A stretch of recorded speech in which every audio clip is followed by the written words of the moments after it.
The U.S. Army, one of the largest employers really on planet Earth. The place I want to start, though, is military modernization. The Army has this multi-year, multi-billion-dollar modernization effort afoot right now. It's something you're overseeing very closely. Walk me through that process and what it means in terms of a transformation for the service. Sure, Morgan. We are basically undertaking the biggest transformation of the Army in the last 40 years. A lot of the weapon systems we have today, the Bradley vehicles, tanks, the Abrams tanks, those are all systems that came out of the 80s. And given the challenges we're facing with China as the pacing challenge, we are really having to develop a wide range of new systems, whether it's new combat vehicles, new integrated air and missile defenses, new attack aviation, for example.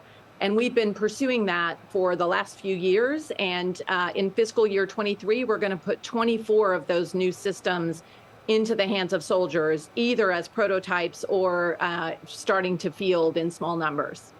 Which is quite a large number, given some of these different programs that have been afoot within the Army being developed and being fielded to get to this process. What does it mean for Army personnel, some of these new systems that will hit the battlefield? Well, as you can imagine, there's going to be a lot of training that's going to happen to become proficient on these new systems. And we actually have a process that we call rearm that allows us to sort of target which units are going to be getting that new equipment first so that they can come out of the field, get rid of the old equipment, get the new equipment in place, and then begin training on it, and then be ready to go out and be operational again. And we're going to be doing that, all across the Army, whether it's with infantry, armor, our combat aviation brigades, and so on. What does that mean in terms of new skill sets? And I ask that because you and I have had this conversation before, but the role that new technologies, things like software are playing in some of these new systems, how does that change the skill set for soldiers that are out in the field right now? Well, we are going to see a lot of new skills. And frankly, in most of these new platforms, we're going from much more analog platforms to digital platforms. And in many cases, we've got some robotics that are built in or systems that are using AI algorithms. So for a lot of our soldiers, it's going to be learning how to use those new kinds of systems. And of course, a lot of our younger soldiers are already, very proficient, obviously, with computers, with video games. So in some cases, the control displays for these new systems have been deliberately designed to be user-friendly in the way that soldiers are already used to operating with, whether it's tablets or smartphones and so on. So I guess just to look out 10 years or even 20 years into the future, since a lot of this is long lead time, what does the U.S. Army of the future look like? For us, I think, the biggest change that we'll have from the Army of 2040 compared to the Army of 2030 is going to be, I think, using much greater degrees of artificial intelligence enabled systems, for example. That's one area. I think you'll also see a lot more autonomous systems in place so that you'll have manned and unmanned teaming in a more substantial way than we'll have it, in the next several years, for example.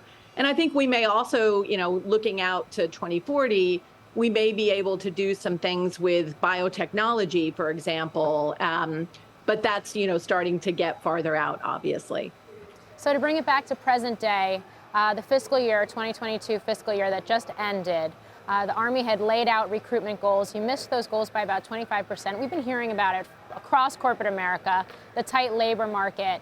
What would you attribute the fact that you didn't have as many people enroll this past year as you had anticipated? Yeah, it's a number of different factors, really, Morgan. But I think, one of the big ones is obviously the tight labor market. We're competing for talent, just like I think all of your folks in industry are. And the job market is hot right now. Wages have gone up a lot, and that's great for Americans, but it's making it harder for us in the Army to compete. We're also seeing, obviously, some effects of the pandemic, I would say. There have been learning losses with kids being out of school. There's been a decline in fitness standards. And that's why one of the things that we have started doing that I think will really help us when it comes to recruiting this year is something called the Future Soldier Prep Course, where we're basically doing like a pre-boot camp to help kids raise their test scores to get more physically fit so that they can meet our standards and then go into boot camp. And I think that effort shows a lot of promise. So just to dig into that a little bit more, the numbers of young Americans who enlist in a service like the Army, only a small fraction of them would actually even qualify to serve the U.S. Walk me through those numbers and how that could be changed, because it seems like it's a much more structural, longer-term issue that is going to have to be addressed. Yeah, we really have two big challenges, I would say, Morgan. One is in who's qualified to join the Army to meet our standards. And right now, only about 23% of kids between 16 and 21 are able to meet those standards. And so some of that, frankly, is reflective of the problem that we have in our country with obesity. We have other, other issues like behavioral health or misconduct. And for a lot of kids, it can be a combination of all of those things. And then the second really hard problem that we have is what we call propensity to serve, which is really who can see themselves joining the military and serving the country. And right now, only 9% of young Americans say that they're interested in joining the military. And I think that is something that's going to take time to change. But a lot of it, I think, is about getting out there and doing a better job of talking to young Americans about what the Army can do for them, the incredible breadth of skills that they can have access to in the Army. We have over 178 military occupational specialties in the Army. And it's not just, infantry or armor. We've got data scientists, we've got nurses, doctors, lawyers, paralegals. But I think we've got to do a better job of explaining that to young Americans and their parents. And I think we've also got to do a better job of breaking down some of the misperceptions that I think are out there about serving in the military, which are understandable, given that we've been at war essentially for the last 20 years. What do you see as some of those misperceptions? Well, I think, in some of the survey data we see parents worrying about, if my child joins the military, will they automatically have PTSD? Will they be sexually harassed, for example? Will they think about committing suicide? And obviously, we're retaining our soldiers very, very well. We exceeded our retention goals. So I think what that shows is when people come into the Army, a lot of them want to stay in the Army, and they wouldn't want to stay, obviously, if they were having mental health issues. So I think we just need to talk to parents about the realities of what it means to serve in the Army today. How much has the fact that you've seen the politicization of the U.S. military, how much has that played a role? I mean, the critics have been talking about, quote unquote, a woke military. Historically speaking, the Defense Department has been very apolitical. How do you navigate those cross currents within the public realm in terms of the discussion and, I guess, move past what has been a very, tricky piece of the puzzle? Well, what I would say is when I go out and talk to soldiers, all around the countries or overseas, I don't hear a lot from them about politics. I don't think they feel those cross currents very often in their day-to-day experience as members of the United States Army. I think where it's maybe more of an issue is with parents, who may be watching the news and kind of seeing how the Army sometimes can be turned into a little bit of a political football. And I think the way that we navigate that is just to continue to stress to young Americans and to parents and other kinds of influencers that the Army is apolitical. And when you join the Army, you swear an oath to the Constitution. You don't swear an oath to either political party. You don't swear an oath to a specific president. You're swearing an oath to the Constitution to protect the nation. So I want to pull geopolitics into this a little bit. Something you and I have spoken about, obviously this conflict that's playing out in Ukraine with Russia having invaded earlier in the year.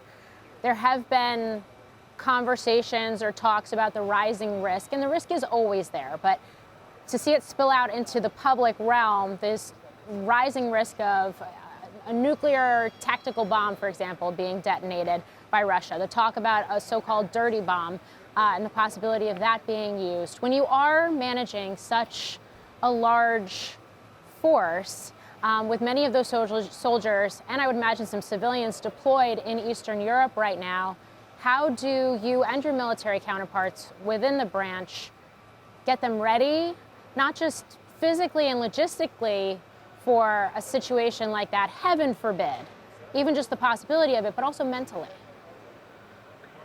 Well, we obviously put a lot of emphasis on training to be ready for combat situations, of all kinds across the spectrum. And part of that training is about having the mental resilience to be able to function in those kinds of stressful situations. So that's a big part of it, and that's built into all of the training that we do for our soldiers. Obviously, we do have specific equipment and specific kinds of training for nuclear, chemical, and biological weapon environments. And that's something that, our soldiers who are on the front lines are trained and equipped for. But I think, we also, would reassure them at the leadership level that at the very senior levels, the Secretary of Defense, the President, and other leaders are communicating very, very clearly to the Russians about the implications of even considering use of a tactical nuclear weapon. So we'll be prepared, but I think at the policy level, there's going to be a lot of emphasis on what an unwise choice that would be for the Russians. Yeah, I guess so just to put a fine point on it, how acute is the risk of some of these types of capabilities being deployed in Eastern Europe right now? Well, I think obviously there's a lot of concern, given how Putin has escalated, after the bombing on the bridge to the Crimean Peninsula. So I think, certainly there is concern, but I think that, it is something that we need to plan for. But I think it is still a very unlikely event. So I want to bring this conversation back full circle, in a sense, and get your leadership insights and guidance. What you would share with other leaders within corporate America, for example, as somebody who is running the largest, from an employment standpoint, the largest branch of the largest military in the world. I think, the biggest challenge we have, and I think the most important thing that we have to do in an organization as large as the United States Army is make sure that we're putting our people first. We can develop all of the most, high-tech new weapon systems like we are working on right now.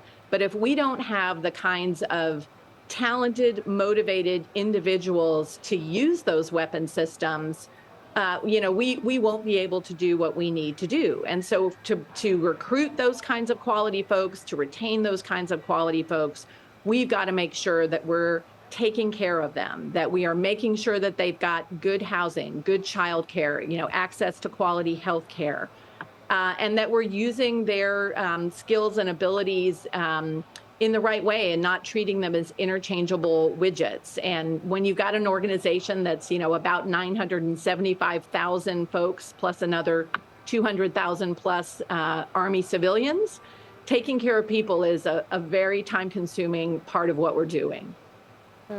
And how do you work with lawmakers to make that a reality? When we talk about things like, for example, pay raises, that's all budgeting that has to go through Congress every year.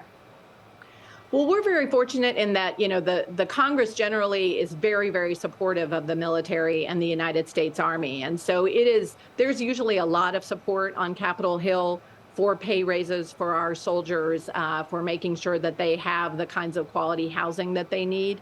That's usually pushing on an open door, I find, when I talk to members in the House and Senate. Finally, Secretary Wormuth, your thoughts or your, just to dig into it a little bit further, your leadership, guidance that you would share from being in this position for the past 2 years. Well, I think, again, you've got to pick a few targeted priorities to focus on, because if everything is a priority, nothing is a priority. And then I think you've got to, trust and delegate, down to your, for me, it's my 4 and 3-star and 2-star Army generals. For executives, it's obviously other folks in the C-suite. But I think it's, have a small set of priorities that you really spend your time and energy on, and then delegate to a lot of your, great rest of your team.